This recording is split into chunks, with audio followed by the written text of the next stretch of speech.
ভালো তো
এৰপৰ আমি পূজনীয় স্বামী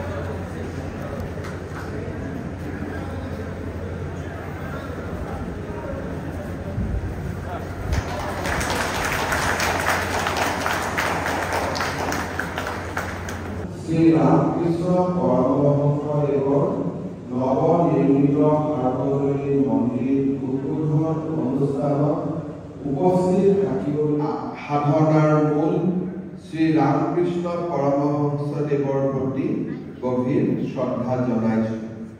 আজি আমাৰ অনুষ্ঠানত ৯৬ বছৰতো শিলচৰলৈ আহি শ্ৰীমৎ স্বামী গৌতমানন্দজী মহাৰাজে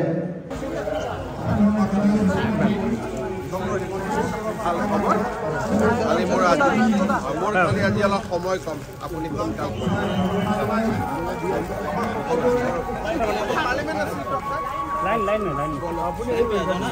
লৈ আহিছেতো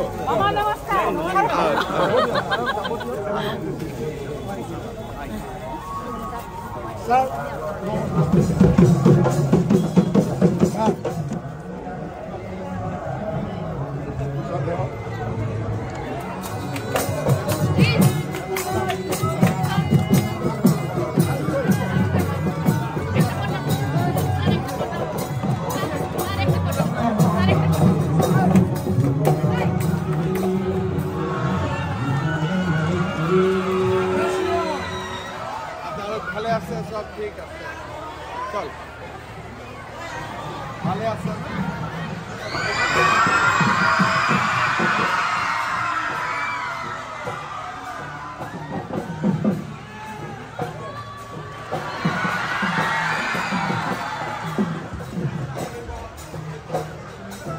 আমার কার্যসূচি আমি আরম্ভ করছি আমার কার্যসূচি আমি আরম্ভ করি আমার প্রথম কার্যসূচি আছে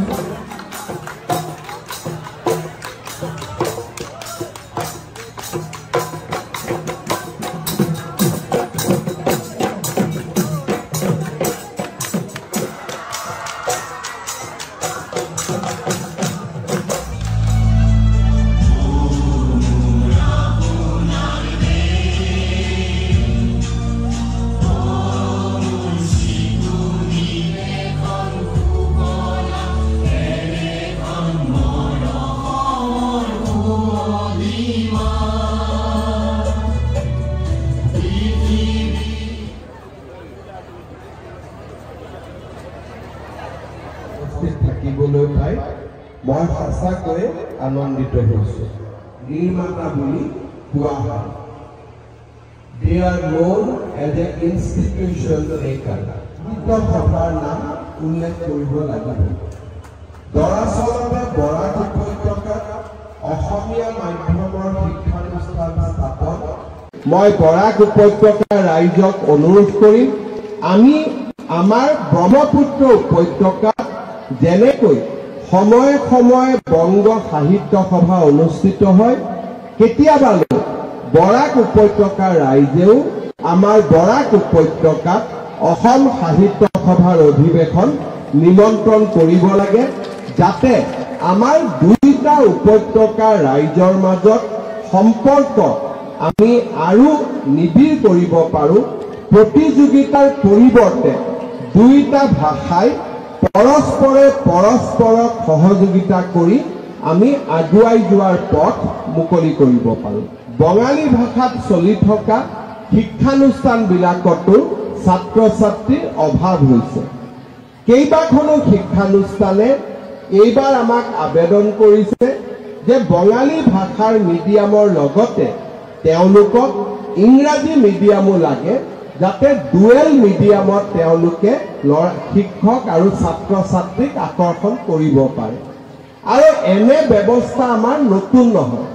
নলবাৰী জিলাৰ আটাইতকৈ পুৰণা শিক্ষানুষ্ঠান গৰ্ডন স্কুলত এইবাৰ যোৱা 5 বছৰৰ পৰা ইংৰাজী আৰু অসমীয়া মাধ্যমৰ বিদ্যালয় একেটা চৌহদে আৰম্ভ কৰিছে আৰু দুইটা মিডিয়ামতে ছাত্ৰ ছাত্ৰীৰ সংখ্যা বাঢ়িছে। পৰৱৰ্তী সময়ত মোৰ সমষ্টি ৰংমহল উচ্চতৰ মাধ্যমিক বিদ্যালয়তো মই অসমীয়া আৰু ইংৰাজী ভাষা দুইটা মিডিয়ামৰে স্কুল একেলগে স্থাপন কৰিছিলোঁ আৰু দুইটা মিডিয়ামতে এতিয়া ছাত্ৰ ছাত্ৰীৰ সংখ্যা বাঢ়িছে। মাত্ৰ আমি এটা চৰ্ত দিছিলোঁ যে আমাৰ অসমীয়া মাধ্যমৰ বিদ্যালয় ইংৰাজী মাধ্যম আমি খুলিলেও আমাৰ এই মাধ্যমত অসমীয়া ভাষা নিশ্চিতভাৱে পঢ়িবই লাগিব আৰু অসমীয়া বুৰঞ্জী, অসমৰ বুৰঞ্জীখনো অসমীয়া ভাষাতে পঢ়িব লাগিব। অসমত এটা দিন আছিল যে বিভিন্ন কাৰণত বঙালী ভাষা আৰু অসমীয়া ভাষাৰ মাজত প্ৰতিযোগিতা আছিল আৰু কোন ভাষাৰ পৰা কোন ভাষাৰ সৃষ্টি হৈছে তাৰ ওপৰত বৌদ্ধিক জগতখনত বিতৰ্কও হৈছিল, যুক্তিৰ আন্দোলনো হৈছিল আৰু কেতিয়াবা যুক্তিৰ আন্দোলনে ডাঙৰ আন্দোলনৰো ৰূপ লৈছিল।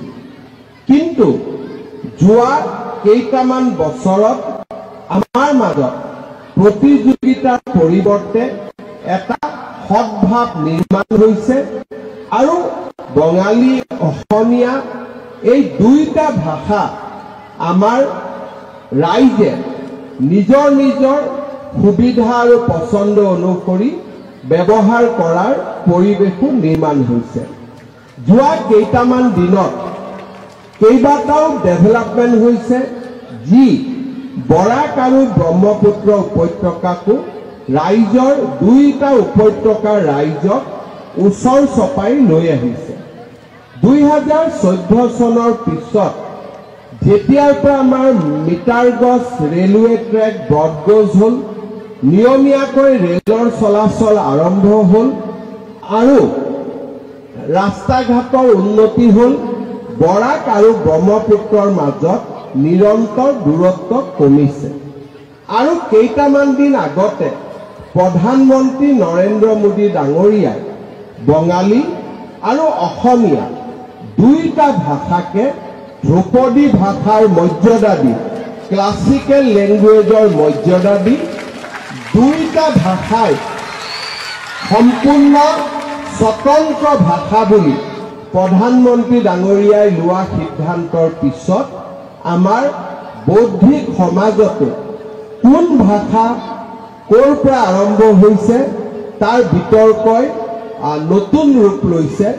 বঙালী আৰু অসমীয়া ভাষাৰ মাজত প্ৰতিযোগিতা নোহোৱা হৈছে।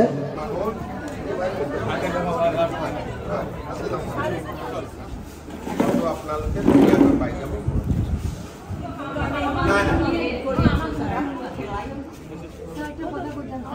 Thank U.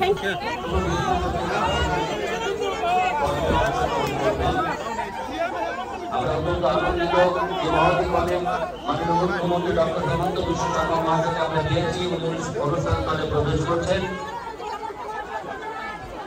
স্বতন্ত্র প্রোগ্রাম সিভিল হাসপাতালের ক্রিটিক্যাল কেয়ার ইউনিট নির্মাণের শুভ ভিত্তিপ্রস্তর স্থাপন পর্বে অংশগ্রহণ করবেন মাননীয় মুখ্যমন্ত্রী ডক্টর হেমন্ত বিশ্ব শর্মা মহাশয়। তার করকমলে মাঙ্গলিক অনুষ্ঠানের মাধ্যমে আজ অত্যন্ত আনন্দের দিন। আসামের যশস্বী মুখ্যমন্ত্রী ডক্টর হেমন্ত বিশ্ব শর্মা মহাশয় তার করকমলে স্বতন্ত্র প্রোগ্রাম সিভিল হাসপাতালের আমরা অত্যন্ত আনন্দিত। আমরা উদ্বেলিত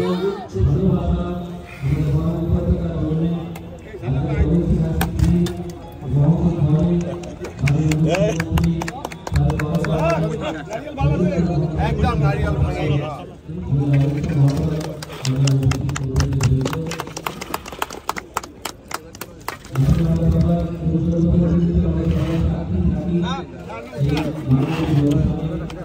আজি মই শিলচৰ আহিছিলোঁ ৰামকৃষ্ণ মিছনৰ শতবাৰ্ষিকী অনুষ্ঠানত যোগ দিয়াৰ বাবে আৰু শতবাৰ্ষিকী অনুষ্ঠানত যোগদান কৰি সঁচাকৈয়ে গৌৰৱান্বিত হ'লোঁ। আৰু ৰামকৃষ্ণ মিছনত যিখন চিকিৎসালয় তেওঁলোকে কোনো ধৰণৰ মাচুল নোলোৱাকৈ দুখীয়া ৰাইজৰ কাৰণে সেৱা আগবঢ়ায়, সেই চিকিৎসালয়খনত অসম চৰকাৰৰ পৰা 5 কোটি টকা আগবঢ়োৱাৰ প্ৰতিশ্ৰুতি দিছোঁ। আমাৰ বৰাক উপত্যকাৰ অসমীয়া মাধ্যমৰ বিদ্যালয় দেশভক্ত তৰুণৰাম ফুকন বিদ্যালয়ৰো আজি সোণালী জয়ন্তী আছিলে। সেই সোণালী জয়ন্তী উৎসৱতো মই যোগদান কৰোঁ আৰু আমাৰ বিদ্যালয়খনৰ বাবে ছাত্ৰ আৰু ছাত্ৰী নিবাস নিৰ্মাণ কৰি দিয়াৰো মই প্ৰতিশ্ৰুতি প্ৰদান কৰোঁ। আমাৰ শিলচৰ চিভিল হস্পিটেলখনত আমি এটা ICU ক্ৰিটিকেল কেয়াৰ আমি উইং এটা নিৰ্মাণ কৰিব খুজিছোঁ প্ৰায় 24 কোটি টকা ব্যয় কৰি। তাৰো আজি আমি ইয়াতে আধাৰশিলা স্থাপন কৰিলোঁ। আৰু শিলচৰত আমাৰ যি ইণ্টিগ্ৰেটেড DC অফিচ হৈ আছে তাৰ কাষত আমি এটা খুব ধুনীয়া চাৰ্কিট হাউচ নিৰ্মাণ কৰিব খুজিছোঁ, 26 কোটি টকা ব্যয় হ'ব। তাৰো আজি আমি ইয়াতে ভাৰ্চুৱেলি আধাৰশিলা স্থাপন কৰিছোঁ। পিছত মই আকৌ শিলচৰ আহিম, কিন্তু আজি মই দিল্লী যাবলগীয়া হোৱা বাবে অলপ দেৰিৰ কাৰণে শিলচৰত আহিব পাৰিছোঁ। এপ্ৰিল-মে মাহত পুনৰ ভাল কৰি শিলচৰলৈকে আহিম। ফ্লাইঅভাৰৰ এতিয়া পাব্লিক কনচালটেশ্যন হৈ গ'ল, গতিকে আমি ভাবোঁ যে অহা 2 মাহৰ ভিতৰত আমি টেণ্ডাৰ কৰিব পাৰিম। 2টা ফেজত ফ্লাইঅভাৰখন হ'ব। প্ৰথম হ'ব আমাৰ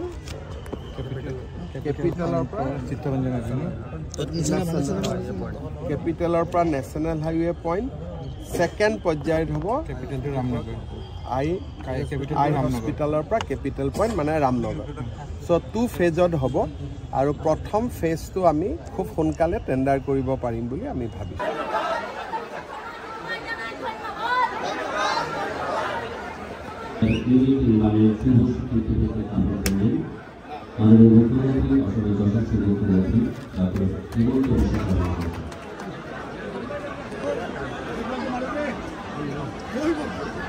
আসামেৰ যশস্বী মুখ্যমন্ত্ৰী ডক্টৰ হেমন্ত বিশ্ব শৰ্মা মহাশয়, এবাৰ ধৰে হাততালি হোক।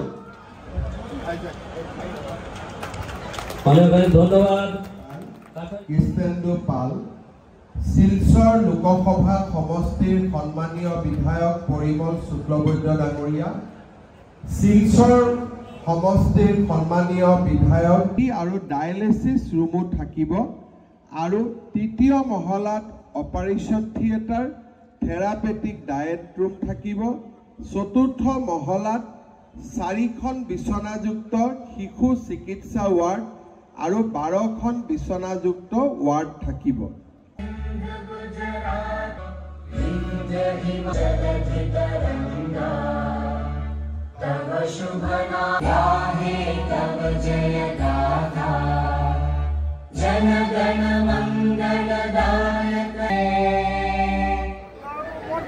একবাৰ কাটি দিয়ক আৰু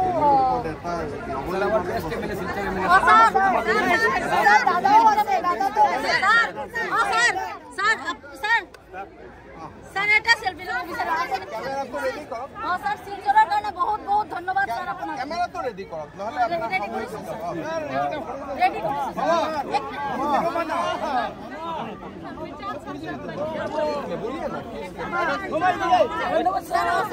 ধন্যবাদ sir prayer for solve my living house land problem. আমি দেখি